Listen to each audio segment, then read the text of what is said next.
Alright guys, so as I recap this episode of Severance, I'm going to do things a little bit differently. I'm going to record my thoughts as I watch through it, so from this point on there will be spoilers for Season 2, Episode 1. First things first, it's been 5 months since the events of Season 1, and we're not going to get a recap at the beginning, or tell us what happened right away.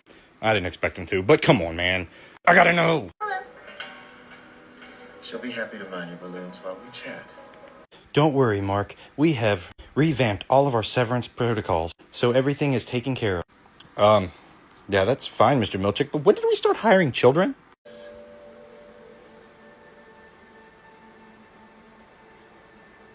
That I am lucky enough to have made 4 new friends today. That's nice, Mark. But I have to remind you that I'm a supervisor, not a friend. Bro just got roasted by a 12-year-old.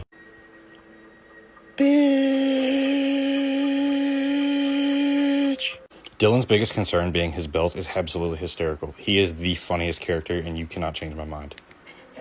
Irv, what's wrong? You poor up there? What the fuck happened up there? Oh, Milchick is probably coming. Good. I owe him a fucking belt cut. Now tell me. For fuck's sake, Dylan, stop worrying about the belt. There's bigger issues afoot.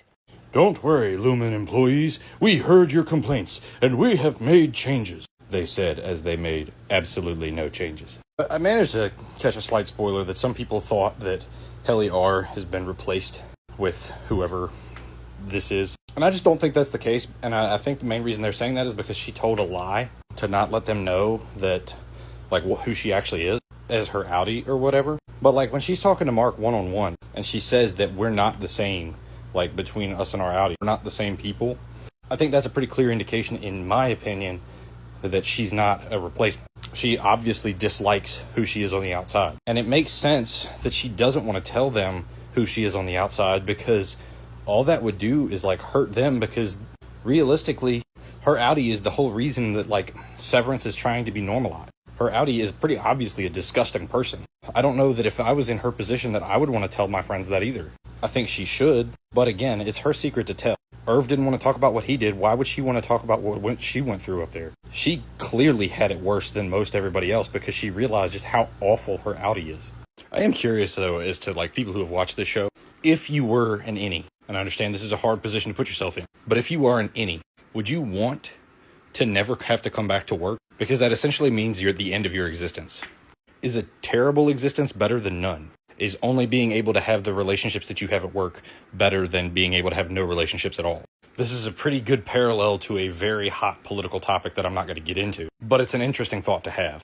At the end of the day, the innies, their only potential at life is life inside of the office, unless they reintegrate, which is an opportunity that not many have. On the other hand, it's either that or they get nothing, and they cease to exist. So I'm curious, if you were in that position, what would you want?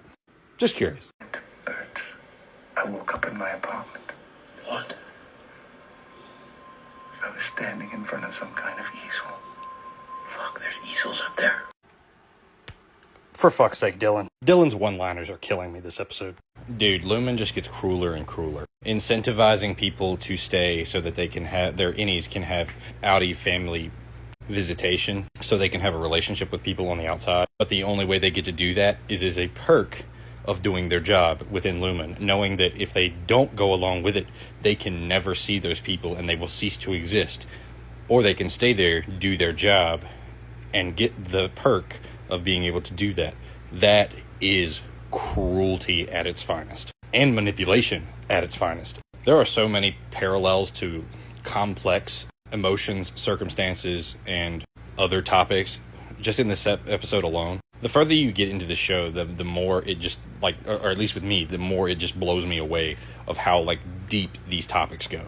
This show's so good. The gang is back, let's go! Not in great circumstances, but they're gonna figure this out. Also, Adam Scott looks way healthier this season. I don't know if anybody else noticed that. Of course, maybe it was a choice for hair and makeup, being that 5 months ago he learned that Mark learned that his wife might still be alive. Maybe his character on the outside is a lot healthier mentally. So, who knows? But either way, he looks like 10 years younger than he did in the first season. Alright guys, well that concludes my episode watch of Season 2, Episode 1. very good episode. We still have no idea what happened on the outside in the last 5 months other than what they told us from the inside. I anticipate that by episode 2 we will see that, or in episode 2 we will see more of the outside. At least I really hope so, because I'm really curious as to what's going on out there, especially like some flashbacks of like what happened after, you know, they used the overtime protocol. But yeah, I give that episode a solid like 8.8, 8.7 out of 10.